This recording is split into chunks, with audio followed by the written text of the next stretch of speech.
Bueno, vamos a empezar. Entonces hemos llegado al apartado B en el punto 2 y ahora vamos a abordar el punto 1.1 y es el aspecto positivo de la experiencia, ¿vale? Hemos visto lo que no es y ahora vamos a ver lo que es, ¿sí?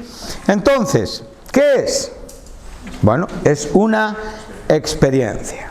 De esto ya hemos estado hablando un poco en el sentido cuando hemos hablado de que no era el nuevo nacimiento. Entonces hablamos de que es una experiencia claramente diferenciada a la salvación, ¿vale? Entonces su propósito no es salvífico. La salvación tiene un propósito salvífico. Su propósito es empoderar. Su propósito es dar una plenitud. Su propósito es llenar nuestro corazón. ¿Para qué? Para servir mejor. Para poder tener un poder capacitador de Dios en nuestra vida para poder servir mejor. Entonces, esta experiencia a veces es descrita con estos términos. Toma nota, por favor. Cayendo, viniendo sobre y derramado sobre. Cayendo, viniendo sobre, derramado sobre, en una manera repentina y sobrenatural. Siendo la tercera persona del Espíritu Santo que enviado y mandado por Jesucristo viene al creyente. Entonces podemos ver que esa diferencia nos marca un claro distintivo entre lo que nos enseña Pablo a los Corintios. Primera de Corintios 12:13, el Espíritu Santo es el agente bautizador en el cuerpo. Él es quien nos bautiza en el cuerpo, operando la conversión en nuestros corazones. Pero claramente lo que estamos hablando es muy distintivo. No es el Espíritu Santo quien nos está bautizando, es Jesucristo quien nos bautiza con el Espíritu Santo. Y con esta expresión, cayendo, siendo derramado, viniendo sobre nosotros, ¿sí? Entonces esto lo hemos ya hablado abundantemente y no vamos a pararnos más aquí porque hemos podido hablar de esto en el punto anterior, en la diferencia con el nuevo nacimiento. Vamos a ir al punto 2 del punto 1 y aquí es donde ahora vamos a pararnos un poquito de tiempo porque sí creo que es algo precioso y digno de aprender y es la promesa del Padre. Términos que vamos a notar que nos están diciendo exactamente lo mismo. Promesa de mi Padre, promesa del Padre, promesa del Espíritu Santo y don del Espíritu Santo. Veremos que estos cuatro términos o estas cuatro frases están hablándonos de lo mismo en los contextos que tendremos oportunidad de ver. Entonces, cuando leamos estas frases, podemos ver que estamos hablando de lo mismo. Lucas 24:49, Hechos 1:4, Hechos 2:33, 38 y 39 en este orden. Lucas 24:49, Hechos 1:4, Hechos 2:33, 38 y 39 en este orden, en las frases que os he dicho. ¿Sí? Leéis los versos y os daréis cuenta que pone lo que yo os estoy diciendo. Repito, Lucas 24:49, Hechos 1:4, Hechos 2:33, 38 y 39. Si hay 4 versículos del libro de los Hechos, no escribas Hechos 4 veces. Escribe Hechos una vez y sencillamente pones 1:4, punto y coma, 2:33 y los siguientes son versículos, coma 38 y 39. Y ahí ya tienes todo muy rápidamente escrito, ¿sí? Entonces vamos a Lucas 24:49.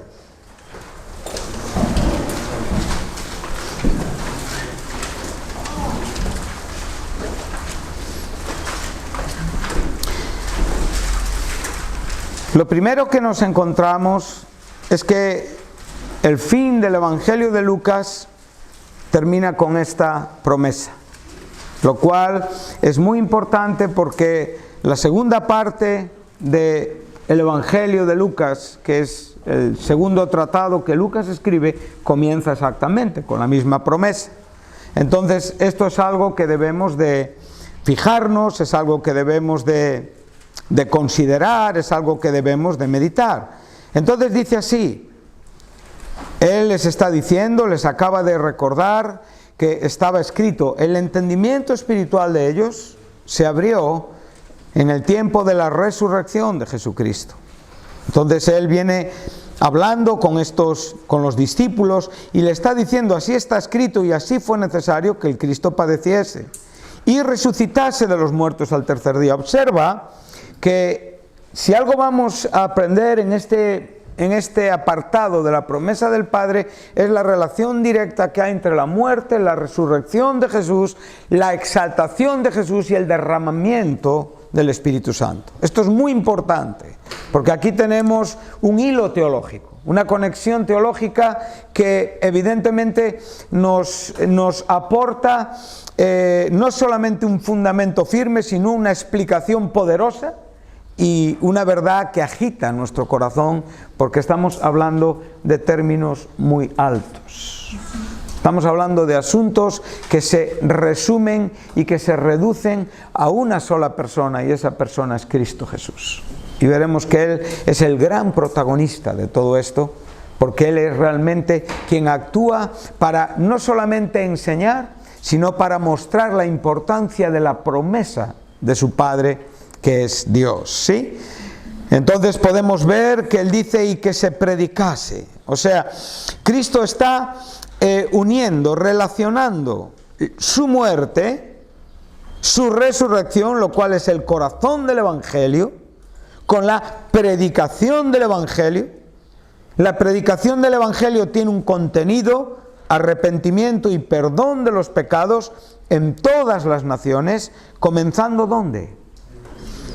¿Dónde iba a ser derramado el Espíritu Santo? Esto no es que Dios escogió y dijo, bueno, da igual que vayáis para Galilea o que vayáis para Jerusalén, o mira, quedaros aquí un poquito más abajo. No, había que estar ¿dónde? En Jerusalén. Ese era el lugar, ese era el sitio donde Dios había determinado en su propósito que iba a suceder históricamente y espiritualmente los hechos acontecidos el día de Pentecostés. La fiesta de Pentecostés guarda una relación, es la siguiente fiesta después de la Pascua. Por lo tanto, la muerte de Cristo tiene una relación directa con lo que sucede en Pentecostés. En Pentecostés se ofrecían curiosamente 2 panes. Esos 2 panes tipifican a los judíos y a los gentiles.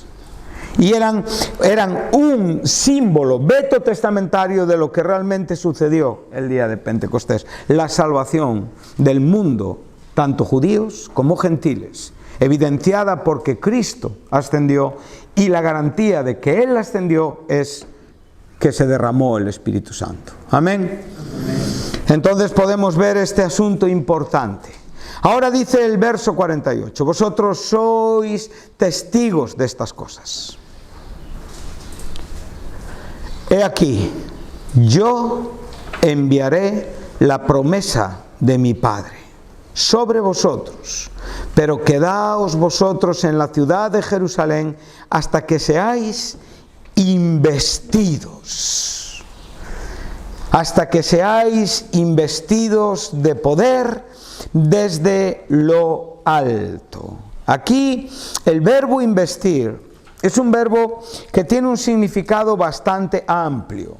Tiene un significado que puede estar hablando de descender, que puede ser que esté hablando de armarnos, puede estar hablando de despojar, puede estar hablando de ponernos encima, ¿sí? Por ejemplo, para que podamos entender este significado en lo que aquí quiere decirnos, podemos verlo en el capítulo 27 de Mateo, versículo 31. Para que veamos de qué trata el investimiento de poder.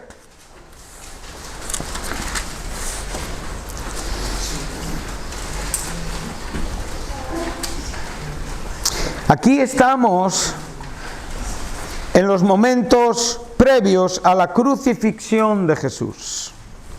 Dice, después de haberle escarnecido, le quitaron el manto y ahí tenéis ese verbo, le pusieron sus vestidos. O sea, Cristo en una manera completa fue investido por esta ropa que le pusieron, ¿sí?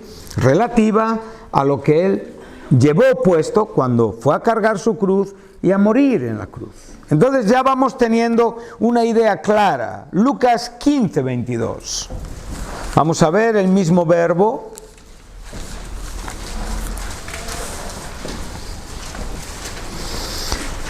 Aquí estamos en la parábola del hijo pródigo. Dice, pero el padre dijo a sus siervos, sacad el mejor vestido y vestirle.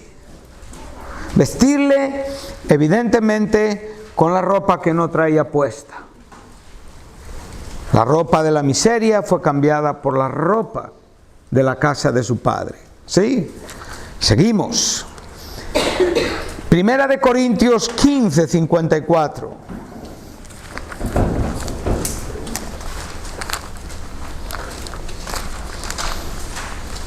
Y aquí tenemos un texto que también nos es bastante aclarativo en este asunto de ser investidos. Y ahora te está diciendo, Primera de Corintios, dijimos, capítulo 15, 54, correcto. Y dice, y cuando esto corruptible se haya vestido de incorrupción y esto mortal se haya ¿qué? De inmortalidad. Entonces podemos ahora ver y comprender lo que representa y lo que significa ser investidos. Muchos creyentes, muchas personas piensan que este investimiento de poder es como que cae del cielo un poder que viene a tu vida y de repente sientes esa influencia en ti. ¿Sí? O sencillamente es una fuerza que viene sobre ti que de repente te convierte en un tipo de superhombre. No, por favor, el Espíritu Santo no es esto. El Espíritu Santo influye, el Espíritu Santo empodera, pero el Espíritu Santo es la tercera persona de la Trina, deidad de Dios. Y cuando estamos hablando de ser investidos, el que nos está invistiendo es el mismo Espíritu Santo. Es la tercera persona de la Trina deidad de Dios en quien eres bautizado. O sea, Él realmente te arropa, Él realmente te viste, o sea, llena la totalidad de tu vida interna y externamente.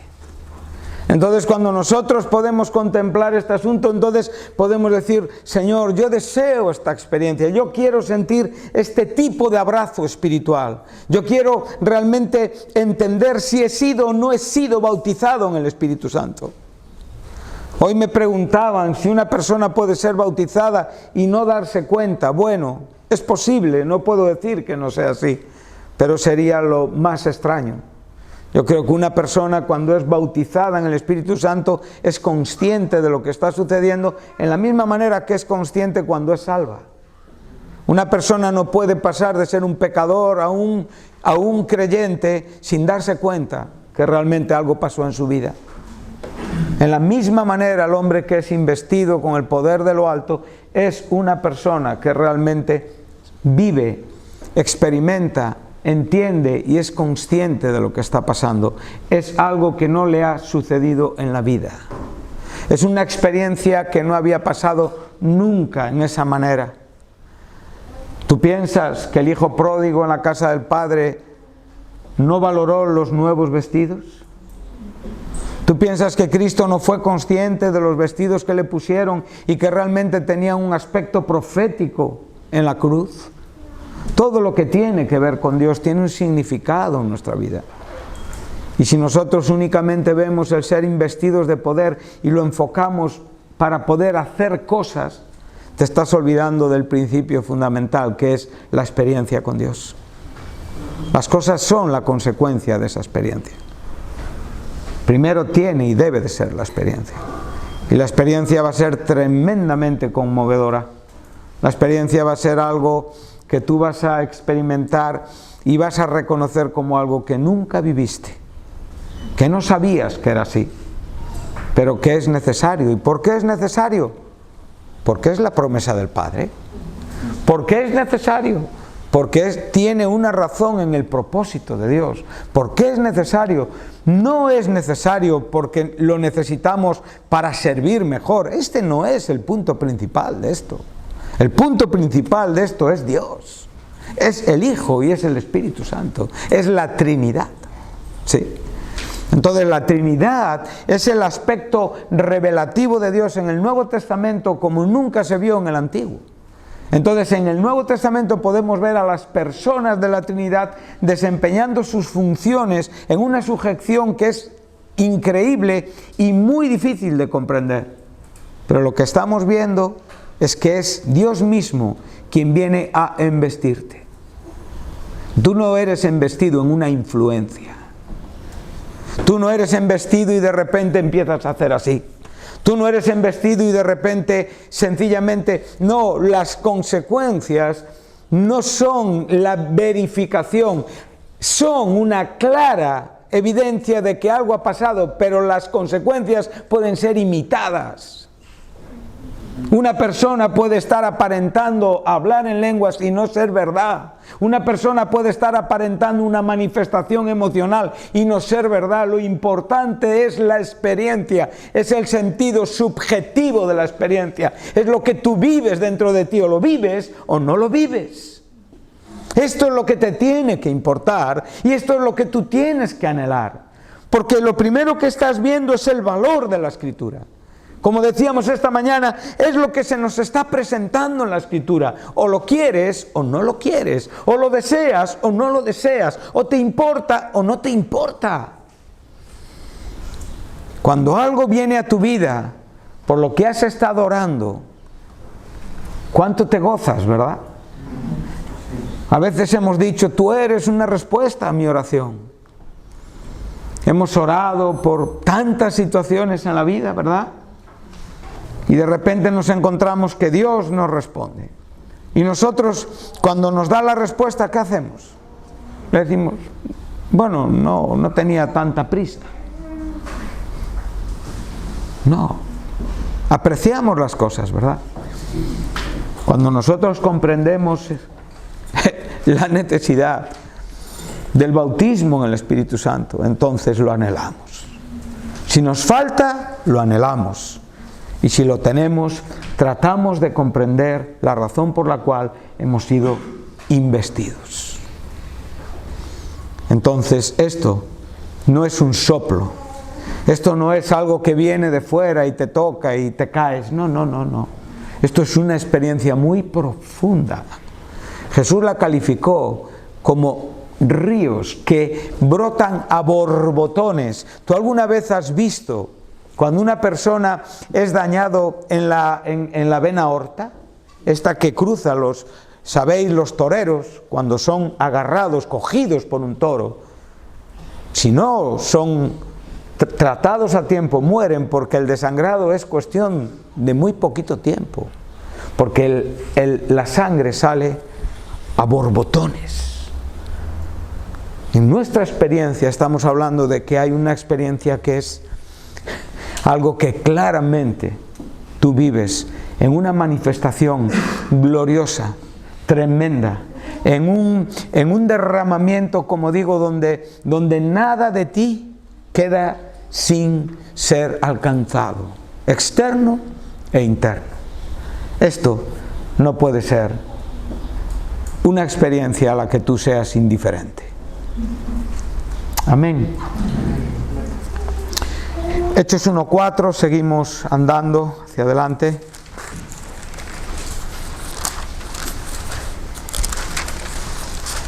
Y ahora ya vemos la conexión, y esto sí es importante, la conexión bíblica, el hilo escritural que nos lleva de un sitio para otro con razón de Dios. Y ahí la Biblia se muestra comprensible, La Biblia se muestra con ese sentido espiritual que ella tiene, ¿sí? Entonces vemos que el verso 4 nos da un poquito más de luz. Él es el mismo Jesucristo que está hablando con sus discípulos, ¿sí? Y ahora les está diciendo que no se fueran de Jerusalén, sino de nuevo que esperasen ¿qué? La promesa del Padre, la cual les dijo, ¿oísteis de quién? Oísteis de mí. Oísteis de mí. Cristo les habló de esta promesa. ¿Dónde? En el aposento alto. Pero esta promesa es anterior, evidentemente. Es una promesa que va hasta el Antiguo Testamento. Y podemos ver estas cosas y las vamos a comprobar. Dice, porque Juan ciertamente bautizó con agua, mas vosotros seréis bautizados con el Espíritu Santo dentro de no muchos días. Muy bien, Jesús, como hemos visto estos días, reitera la predicación de Juan, sí, pero ahora les va a hablar acerca de que ellos serían bautizados en el Espíritu Santo. Versículo 8, dice, pero recibiréis poder cuando haya venido sobre vosotros el Espíritu Santo, y me seréis testigos en Jerusalén, en toda Judea, en Samaria y hasta lo último de la tierra. En el propio libro de los Hechos vemos que su final, que es un final que no parece un final, acaba en Roma, ¿sí? Roma evidentemente ya es un ejemplo de lo que aquí se nos está enseñando, lo último de la tierra, ¿sí? Vemos que ese evangelio ya en la propia Biblia se nos está presentando con ese alcance, ¿sí? Entonces vemos a Jesús. Y ahora estamos viendo la promesa. Jesús dice, aquello que oísteis de mí. Pero cuando llegamos al capítulo 2 del libro de los Hechos, vemos que Joel va al Antiguo Testamento. Pedro va al Antiguo Testamento y nos lleva a la profecía de Joel, ¿sí? Pero vamos a ir a otro texto, vamos a ir a Isaías 44:3.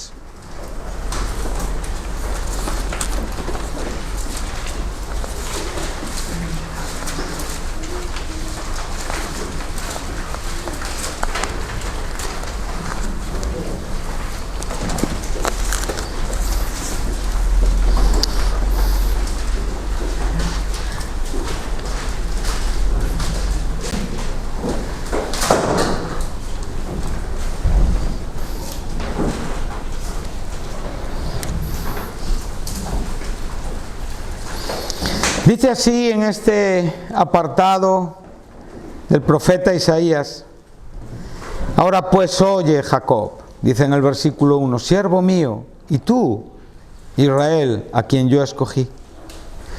Así dice Jehová, hacedor tuyo, y el cual te formó desde el vientre, el cual te ayudará. No temas, siervo mío, Jacob, y tú, Jesurún, a quien yo escogí. Porque yo derramaré aguas sobre el sequedad y ríos sobre la tierra árida. Mi espíritu derramaré sobre tu generación y mi bendición sobre tus renuevos. Aquí podemos ver quién es el que está dando la promesa a Isaías. Es Jehová. ¿Quién es Jehová? En el Nuevo Testamento es el Dios Padre. ¿Quién es el que se nos dice que es su promesa? ¿Es la promesa de quién? Es la promesa del Padre. Y podemos ver que esa promesa del Padre la podemos ver con claridad 700 años antes del nacimiento de Jesucristo. 700 años antes del tiempo de Pentecostés, donde claramente Dios ya está determinando algo que va a suceder y será el derramamiento de su Espíritu. Ahora volvemos a lo mismo.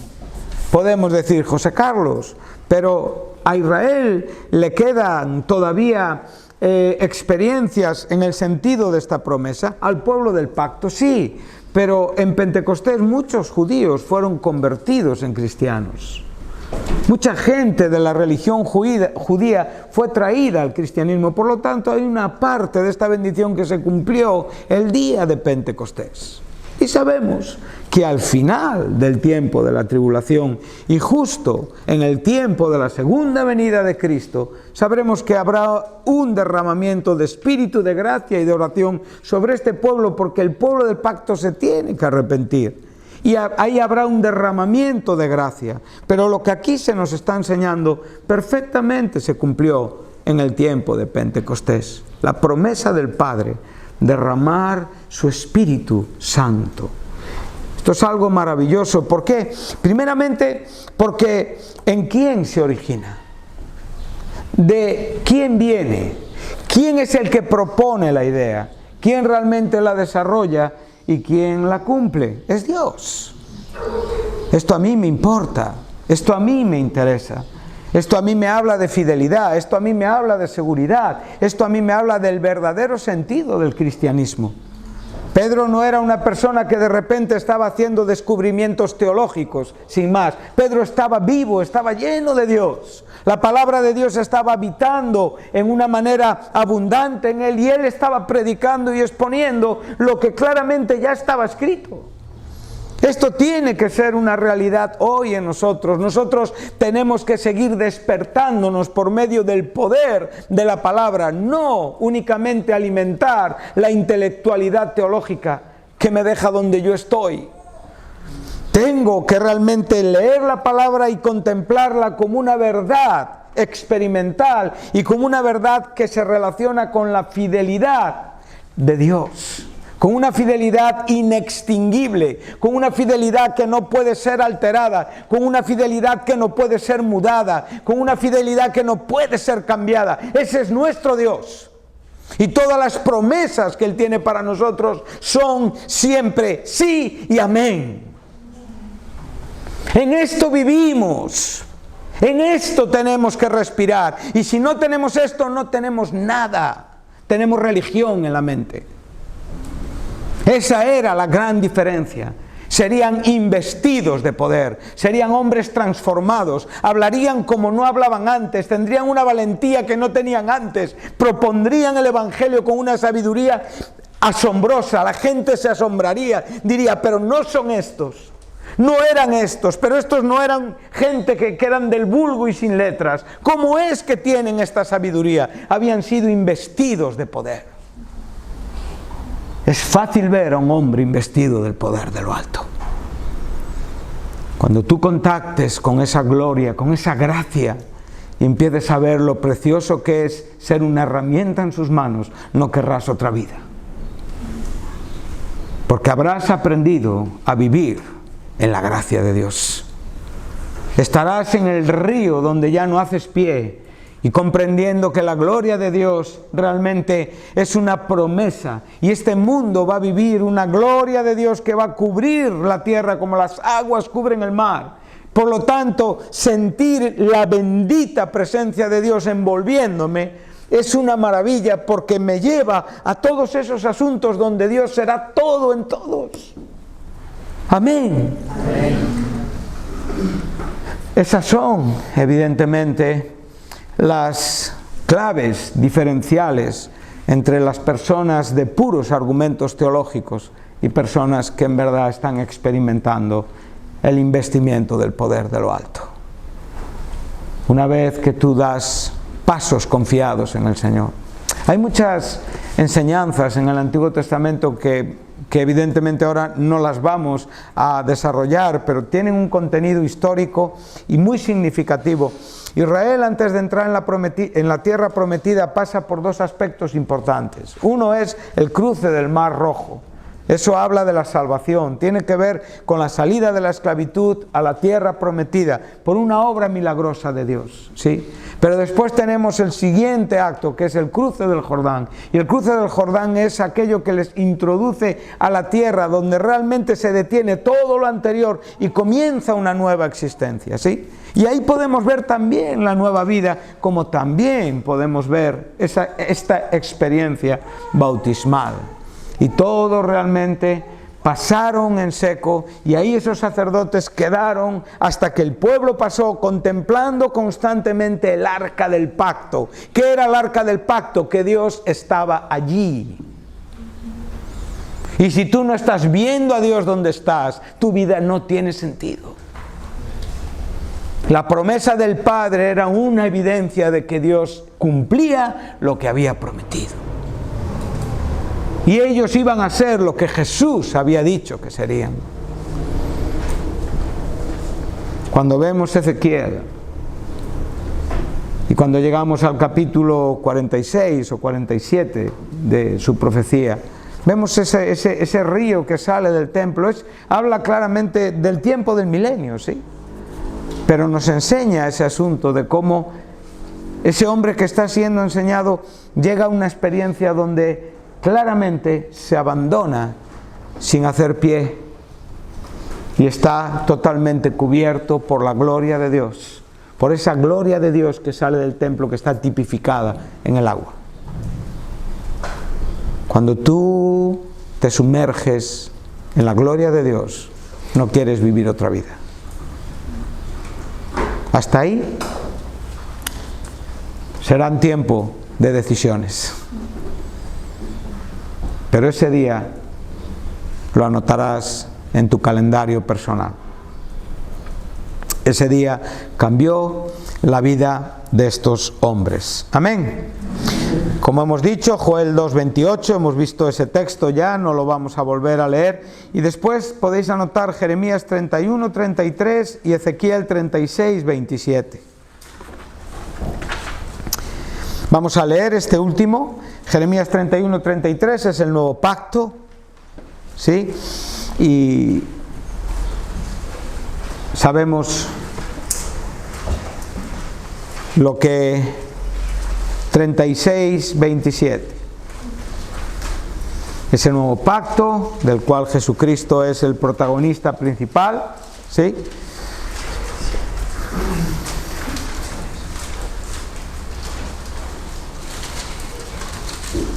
Y ese nuevo pacto que está relacionado con Israel y del cual nosotros también, por la gracia de Dios, hemos sido hechos partícipes. Pero tiene que cumplirse también en el futuro. Esto que os dije es Ezequiel 47, en el versículo, a partir del versículo 3 al 5, lo tenéis ahí si lo queréis ver. Y ahora vamos al capítulo 36 de Ezequiel, que nos habla de la restauración futura.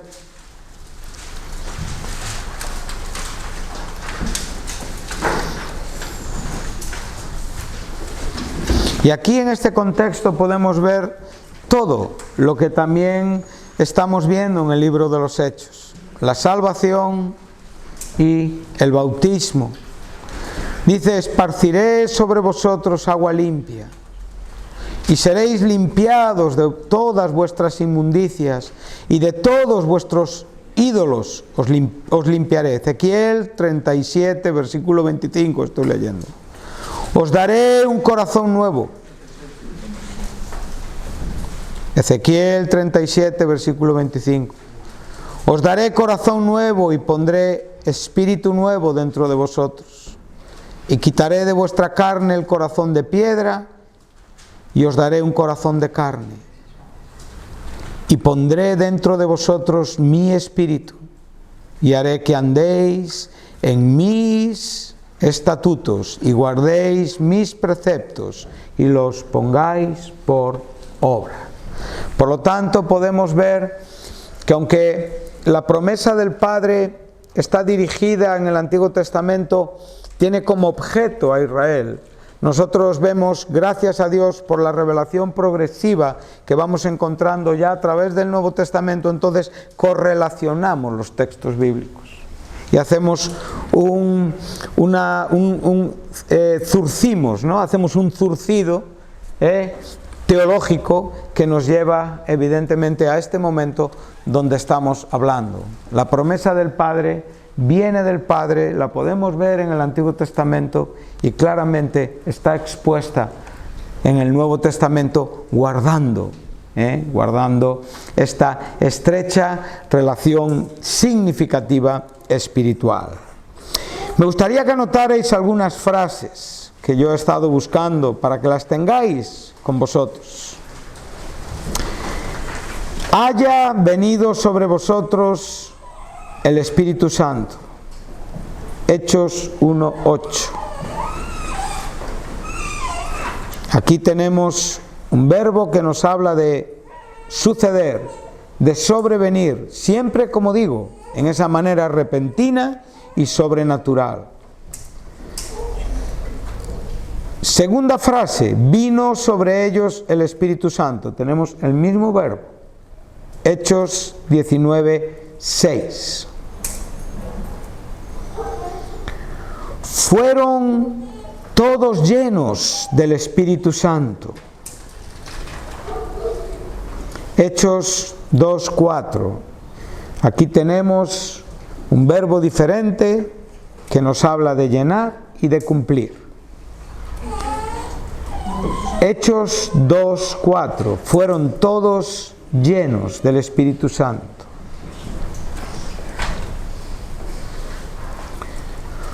Fueron llenos del Espíritu Santo. Hechos 4:31.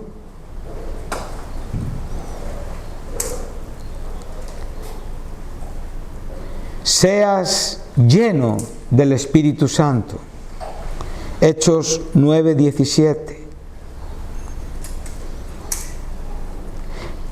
Recibían el Espíritu Santo.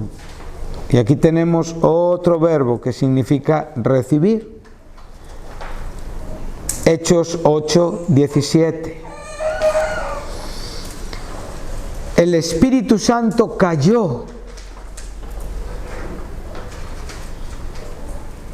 Hechos 11:15. Se derramó el don del Espíritu Santo. Hechos 10:45.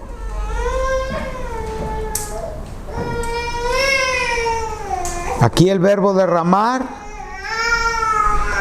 es exactamente igual que cuando Jesús en la última cena con los discípulos dijo: esta es mi sangre que será derramada. Por lo tanto, ese derramamiento podemos comprender el significado de todo lo que estamos aprendiendo juntos. Caer sobre nosotros, ser derramado sobre nosotros, ser llenos y poder comprender con todo este conjunto de verbos el valor escritural de esta experiencia. Amén. Vamos a Hechos 2.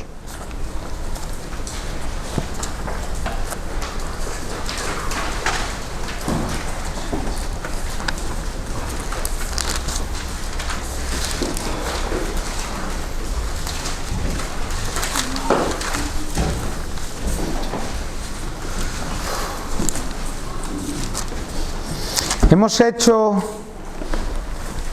una caminata bíblica, un itinerario bíblico, desde Lucas 24:49, Hechos 1:4 y 8, y ahora vamos a estar en el siguiente texto, que realmente forma ese trío de textos de los cuales nos hablan de la promesa del Padre. Pero hemos visto que la promesa del Padre es muy amplia y la hemos podido encontrar en el Antiguo Testamento y la hemos podido traer a lo largo de la revelación progresiva y presentarla por la gracia de Dios con todo el poder de su verdad. Ahora tenemos este texto y con esto es donde terminaremos esta clase. Bueno, el verso 33. Wow.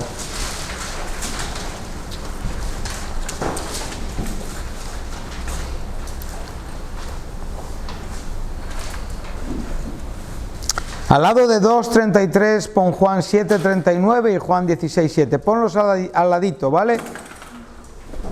¿Qué me estáis tirando los bolígrafos o qué? Juan 7:39 y Juan 16:7.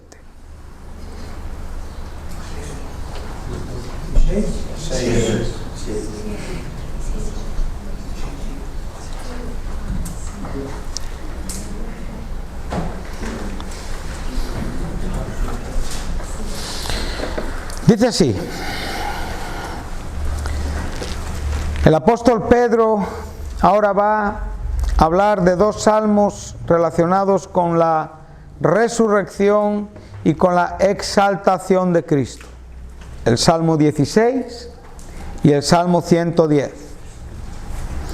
Él viene a decir así, después de declarar en el verso 23 que Cristo fue entregado por el determinado consejo y anticipado conocimiento de Dios, pero les vuelve de nuevo a la responsabilidad que ellos tuvieron, matándole por manos de inicuos y crucificándolo.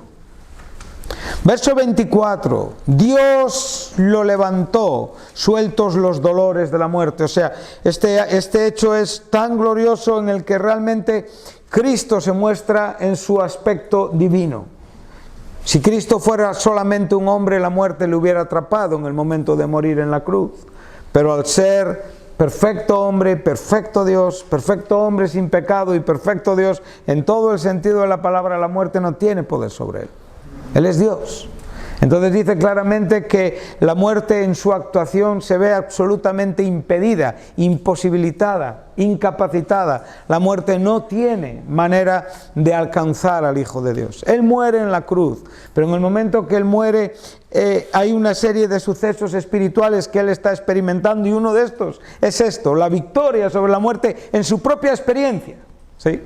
Entonces la muerte viene a tratar y la muerte no puede atrapar al Hijo de Dios. Entonces, sueltos los dolores de la muerte, lo que ningún hombre puede evitar. Todos los hombres morimos y realmente experimentamos esta muerte. Gracias a Dios que no tenemos que morir para condenación, morimos para salvación en Cristo Jesús.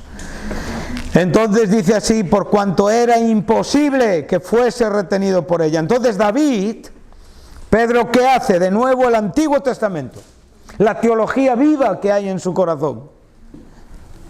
Dice claramente el Salmo 16, veía al Señor siempre delante de mí, porque está a mi diestra, no seré conmovido, por lo cual mi corazón se alegró y aun mi carne descansará en esperanza, porque no dejarás mi alma en el Hades, ni permitirás que tu santo vea corrupción. Me hiciste conocer los caminos de la vida, me llenarás de gozo con tu presencia. Es el Salmo 16, es un salmo mesiánico.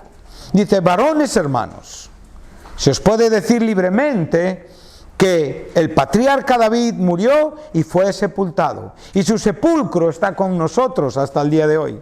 Pero siendo profeta, aquí tenemos un ministerio que David tenía, sabiendo que con juramento de Dios le había jurado que su descendencia en cuanto a la carne levantaría al Cristo para que se sentase en su trono, viéndolo antes, habló de la resurrección de Cristo, que su alma no fue dejada en el Hades, ni su carne vio corrupción. Cristo dijo esto en primera persona de sí mismo, citando el mismo Salmo, ¿sí? Y ahora va a decir, a este Jesús resucitó Dios, de lo cual todos nosotros somos, ¿qué? Y aquí ya, ¿qué se nos viene al corazón? ¿Para qué eran testigos? ¿Quién les había capacitado para ser testigos? ¿Quién realmente les había empoderado para ser testigos? ¿Dónde estaban después de que Cristo murió? Escondidos, temerosos. Es Cristo quien viene a aquella habitación, es Cristo quien les imprime, quien realmente les anima, quien les lleva a una idea totalmente diferente, es quien les dirige a dónde, al lugar donde son empoderados. Este es un fruto de ese empoderamiento. Y Pedro dice, somos testigos, sabiendo que evidentemente el riesgo era grande. Y ahora dice en el versículo 33, acaba de aclarar la resurrección. Así que, exaltado por la diestra de Dios. Aquí Pedro está atribuyendo al Dios Padre la acción de sentar al Hijo a su diestra. O sea, es el Padre quien le otorga el derecho al Hijo, ¿en virtud de qué? El Hijo Le dijo al Padre en su oración sacerdotal: Padre, glorifícame con la gloria que tuve contigo antes de que el mundo fuese. Por lo tanto, el estar al lado, a la diestra de Dios, era un derecho que él tenía en virtud de quien ya era y de quien había sido siempre. Él era Dios. Siempre fue Dios, pero ahora él está hablando del hombre que murió y resucitó, y es el Padre quien le otorga ese derecho en virtud de su muerte y de su sangre derramada en la cruz del Calvario. Esto es muy glorioso porque esta es la fuerza del Evangelio, esta es la fuerza de nuestros corazones. Entonces vemos que Cristo está siendo exaltado. Este exaltamiento de Cristo, ¿qué es lo que produce? Cuando Cristo realmente resucita, es exaltado y sentado a la diestra de Dios, entonces, ¿qué sucede? Recibe la promesa del Padre. ¿Por qué? Porque Él llevó a cabo la obra que garantiza la promesa del Padre para ser derramada en la iglesia. Él recibe la promesa del Padre y esa promesa del Padre la da Él a la iglesia. ¡Wow! Glorioso. Esto es el cristianismo bíblico. Esto es lo que estamos hablando. Ahora tú puedes estar viendo los mecanismos espirituales de vida que están sucediendo ahí donde la Trinidad está presente con sus tratos, con sus conversaciones, con sus relaciones. Abrimos la Biblia y vemos la Trinidad de Dios, vemos al Padre, al Hijo y al Espíritu Santo creando los cielos y la tierra, creándolo todo, pero aquí estamos hablando de la redención, del asunto más importante que la bendita Trinidad de Dios preparó, declaró, consumó para nuestra gloria. Maravilloso. O sea, aquello que es tu bendición es lo más glorioso que Dios puede recibir. Si algo va a haber glorioso en la eternidad, va a ser la iglesia redimida, dando gloria a Dios con su presencia allí. Si algo va a haber glorioso en la eternidad, van a ser los santos del Antiguo Testamento redimidos y dando gloria a Dios allí. Es el fruto de la aflicción de su Hijo. Y en este momento el Padre le da la promesa al Hijo. Profundo, ¿verdad? Muy profundo. Muy espiritual. Muy santo. Muy glorioso. Si leemos en Juan 7 y después volvemos aquí, veremos que todo nos coincide. Y este texto que tantas veces hablamos, enseñamos,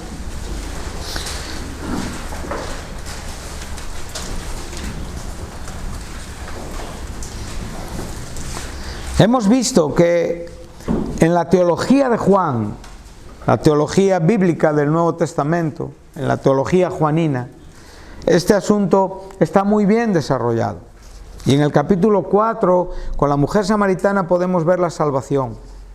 Y en el capítulo 7, aquí en el último día de la fiesta, podemos ver el derramamiento del Espíritu Santo. Y ahora es Jesús quien va a decir en el verso 38, Cristo siempre, como digo,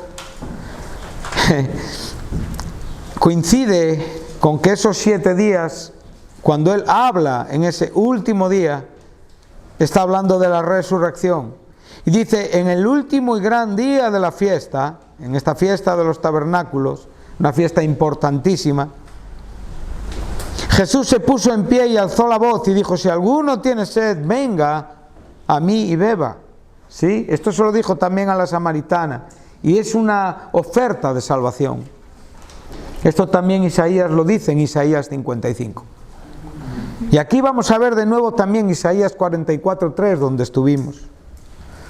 Del que cree en mí, como dice la Escritura, claro, estos son, hay varios lugares donde dice, como dice la Escritura, y nunca encontramos ese versículo exactamente dicho igual, ¿no?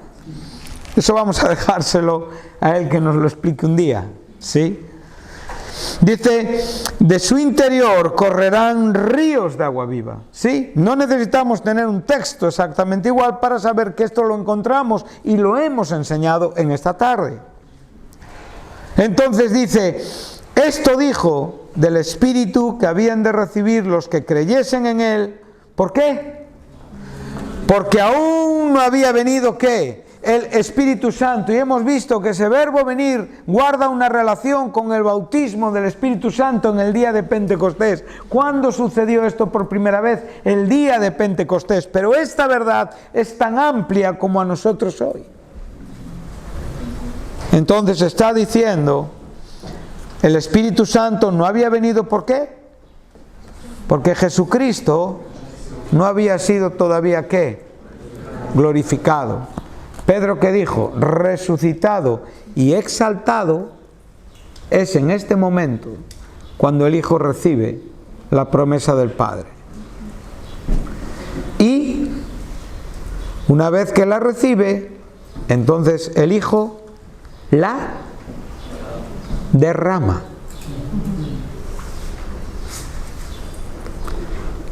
¿Y qué derrama?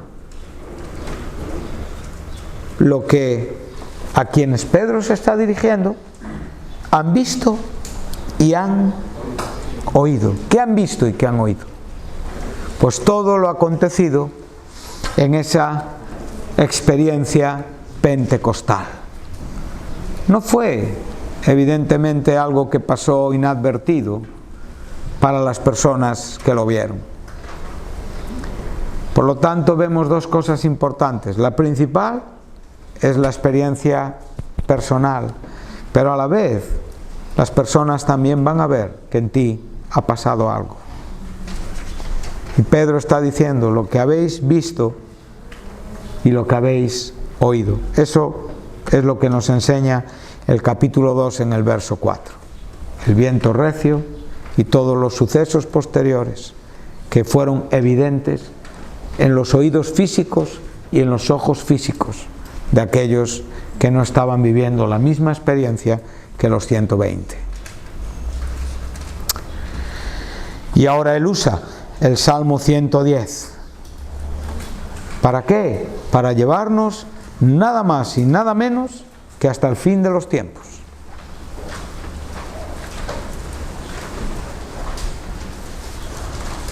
Dijo el Señor a mi Señor: